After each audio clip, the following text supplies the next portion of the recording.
Hey!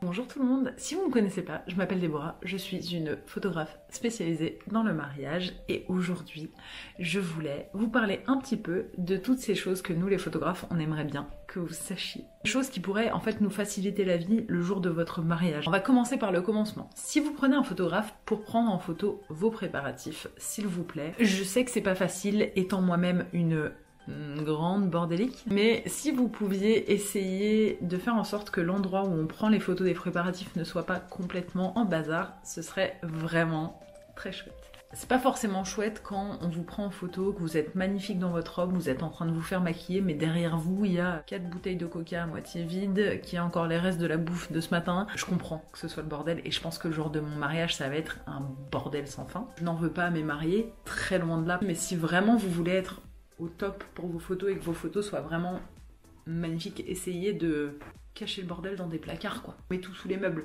je m'en fiche. On essaie d'épurer un peu le tout pour que vraiment vos photos elles ressemblent aux photos que vous voyez dans les magazines. La deuxième chose, c'est que les photos de groupe, ça se prépare. Je le dis maintes et maintes fois, c'est de faire une liste avant le mariage des personnes que vous souhaitez mettre dans vos photos de groupe. Ça permet en fait de donner cette liste à une personne désignée, généralement qui a une voix de poissonnière, et cette personne-là va s'occuper en fait d'aller appeler les gens qui sont sur cette liste un par un. Parce qu'en général, les photos de groupe, soyons réalistes, se font lors du vin d'honneur, après vos photos de couple. Et donc ça permet à tout le monde de pouvoir être en train de boire et manger un petit peu, se ravitailler, pendant que vous restez au même endroit, que les gens viennent à vous.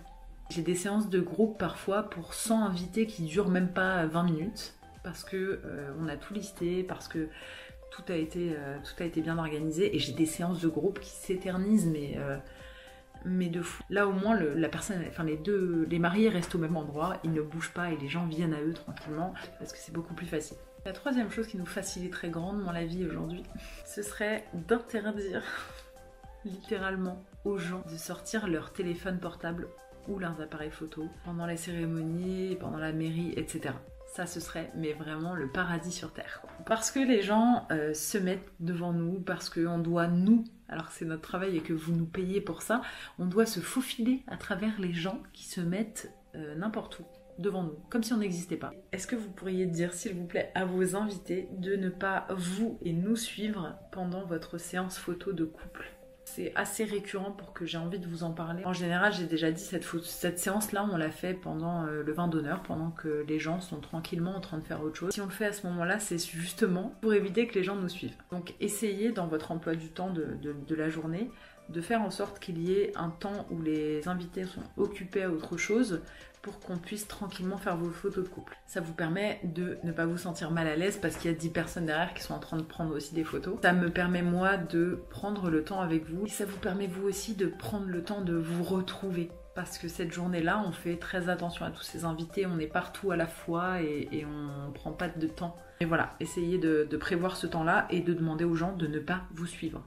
Je sais que moi, en tant que photographe, souvent, si j'ai pas d'assistant avec moi, je demande à la meilleure amie ou à un des témoins de nous suivre pour pouvoir, si jamais j'ai besoin, lancer des fleurs, lancer des feuilles, faire des bulles, ou remettre le voile de la mariée, remettre la traîne comme il faut, prendre le bouquet de temps en temps. Mais je vais demander à une personne, je vais pas demander à 150 personnes de nous suivre. Voilà. Autre chose qui peut nous faciliter la vie, c'est que vous vous rappeliez que nous aussi on a besoin de boire et manger. Autre chose, rappelez-vous qu'on n'aime pas le soleil. Alors attention. C'est pas qu'on n'aime pas bronzer, c'est pas qu'on n'aime pas la vitamine D, c'est juste que le soleil direct à midi, 13h, 14h sur les photos, c'est pas top. J'ai souvent des invités d'ailleurs qui ne comprennent pas pourquoi je cherche l'ombre. Le soleil direct, c'est pas le plus joli truc sur les photos. Donc essayez, si vous le pouvez, dans votre emploi du temps, de prévoir le moment surtout des photos de couple et des photos de groupe de la journée, si possible encore une fois, où le soleil commence à baisser un petit peu. Donc si c'est en plein été, 11h, midi, 13h, 14h, 15h, 16h, essaye d'éviter au max, sauf si encore une fois on est à côté d'une forêt ou on est dans un endroit qui est assez ombragé, là ça posera pas de problème. Et la dernière chose, s'il vous plaît, et ça nous faciliterait grandement la vie, faites-nous confiance. Photographier des mariages, c'est notre métier, on est là pour ça, on en a déjà fait, on sait ce qu'on fait, on sait où on va, on sait comment le faire, on sait comment vous placer, on sait où vous placer, et on sait ce qui va rendre le mieux sur les photos. Il ne s'agit pas là de nous faire confiance pour tout et n'importe quoi. Si le photographe vous demande une pose de mannequin qui ne vous ressemble pas du tout, vous avez le droit de lui dire que c'est pas votre truc et que ça vous ressemble pas. Et vous avez le droit à ce moment-là de ne pas lui faire confiance. Même si, pourquoi pas, j'ai envie de vous dire. Mais autrement, voilà, on sait ce qu'on fait. Sur ce, je vous dis félicitations comme d'habitude. J'espère que vos préparatifs, si vous allez vous marier, se passent extrêmement bien. Je vous fais des bisous et je vous dis à bientôt pour la prochaine vidéo.